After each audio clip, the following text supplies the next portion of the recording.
கர்த்தருக்குள் பிரியமானவர்களே, ஜூன் 18 இன்றைய பனித்துளிகளின் தலைப்பானது இடைவெளி விடாதிருங்கள். வசனம் எபேசியர் 4வது அதிகாரம் 27வது வசனம். பிசாசுக்கு இடம் கொடாமலும் இருங்கள். நாம் கையெழுத்து எழுதும்போது வார்த்தைக்கு வார்த்தை இடைவெளி விட்டு எழுதினால் கையெழுத்து பார்க்க அழகாக இருக்கும். ஆனால் வாழ்க்கையில் ஒருவருக்கொருவர் இடைவெளி விட்டால் பழக அழகாக இருக்காது.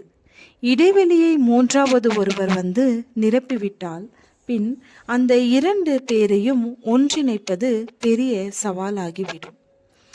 ஏவாள் ஆதாமை விட்டு விலகி இடைவெளி கொடுத்த போது சாத்தான் தான் உட்புகுந்தான். ஆதாமும் ஏவாளும் சாத்தானுக்கு இடம் கொடுத்த போது தேவனுக்கும் அவர்களுக்கும் இடைவெளி அதிகரித்தது. உலகளவியல் செவன்த் டே அட்வென்டிஸ்ட் திருச்சபையில் 10 முதல் 28% விவாகரத்துக்கள் நடப்பதாக ஆய்வு சொல்லுகிறது. நிஜத்தில் இதற்கு மேலேயே இருக்கலாம். சூரியன் அஸ்தமிப்பதற்கு முன்பாக உங்கள் எரிச்சல் தனிய கடவது என்று வேதாகமும் சொல்லுகிறது.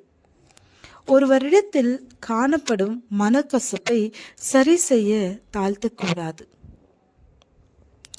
காலம் தாழ்த்துதல் பிரிவின் நேரத்தை அதிகப்படுத்தி சேரக்கூடாத பிரிவினையை கொண்டு வரும்.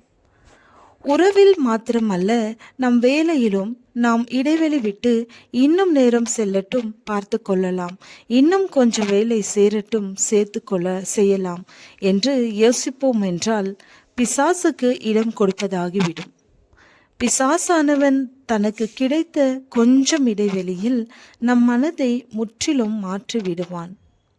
ஆகையால் பரலோகங்களே, அவைகளில் வாசமா இருக்கிறவர்களே களி கூறுங்கள், பூமியிலும் சமுத்திரத்திலும் குடியிருக்கிறவர்களே ஐயோ.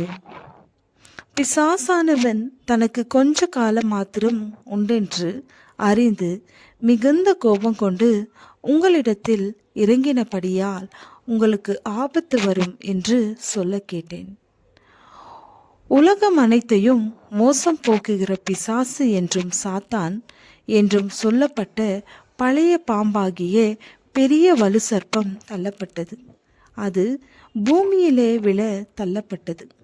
அதனோடு கூட அதை சேர்த்த தூதரும் தள்ளப்பட்டார்கள். வெளிப்படுத்துதல் 12வது அதிகாரம் 12வது வசனம். எந்த நற்காரியத்தையும் நாம் தள்ளி போடக்கூடாது. கோழியிடமிருந்து இடைவெளி விட்டு தனியே தெரியும் குஞ்சின் மீதுதான் பருந்தின் கவனம் இருக்கும்.